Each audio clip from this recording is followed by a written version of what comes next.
السلام علیکم خواتین و حضرات، بہت ہی خاص سوال اور جواب۔ مشکلات اور مسائل میں اضافے کے باوجود راضی با رضا رہنے کی کیفیت میں دوام اور استقامت کیسے حاصل ہو سکتی ہے؟ آئیے دیکھتے ہیں مرشد کامل روحانی اسکالر جناب سید سرفراز احمد شاہ صاحب اس کا کیا جواب دیتے ہیں۔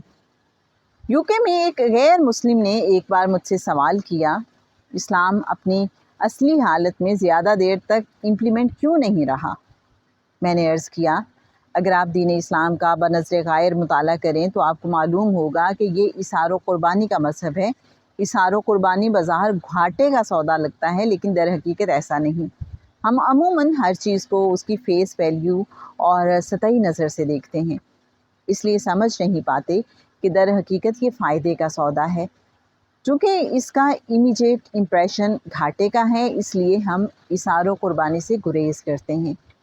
جب کسی کو کچھ دینے کی بات آتی ہے تو ہم کہتے ہیں کہ میرا تو اپنا گزارا بڑی مشکل سے ہوتا ہے، میں فالتو رقم کہاں سے لاؤں؟ لیکن اسلام کا فلسفہ تو بہت مختلف ہے۔ وہ کہتا ہے کہ آپ کے پاس جو کچھ فالتو ہے اس پر یقینی طور پر دوسروں کا حق ہے۔ اگر محض اپنی ضروریات کے لیے وسائل ہیں تو اپنی ضروریات کو محدود کر کے ہم تھوڑا سا اثار کر لیں اور دوسروں کی خدمت میں پیش کر دیں۔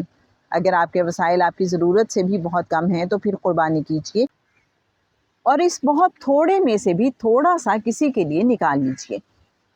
اگر ہم خود بھوکے ہیں پھر کسی کو کھانا تو نہیں کھلا سکتے، لیکن کم از کم اپنی بھوک تو کسی کے ساتھ شیئر کر سکتے ہیں۔ اگر کہیں سے مجھے 2 روٹیاں میسر ہو گئیں، حالانکہ میری بھوک 4 روٹیوں کی ہے، لیکن اس کے باوجود میں یہ کروں کہ 2 روٹیوں میں سے بھی 1 روٹی کسی دوسرے فاقہ زدہ انسان کے ساتھ شیئر کر لوں۔ اسلام اس پر بلیو کرتا ہے اور درس دیتا ہے کہ جب آپ کسی کے لیے کچھ نہیں کر سکتے تو کم از کم اپنی بھوک ہی شیئر کر لیجیے۔ یہ اثار و قربانی ہے۔ راضی با رضا رہنے کی کیفیت میں دوام اور استقامت کا حصول بھی اثار و قربانی ہی کا تقاضا کرتا ہے۔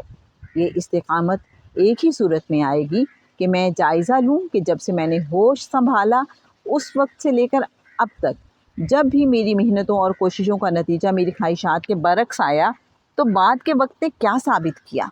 کیا وہ درست تھا جو میں چاہتا تھا، یا پھر رب کا فیصلہ گزرتے وقت کے ساتھ بہتر ثابت ہوا؟ جب ہم اس صورتحال پر غور کریں گے تو پتہ چلے گا کہ ہمیشہ رب تعالیٰ کا فیصلہ ہمارے حق میں بہتر اور درست ثابت ہوا۔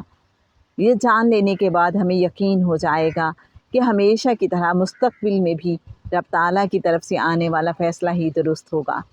یہ سوچ اور یقین رب تعالیٰ پر ہمارے اعتبار، بھروسے اور یقین کو مزید پختہ کر دے گا اور ہم اس کے ہر فیصلے پر راضی با رضا رہنے لگیں گے۔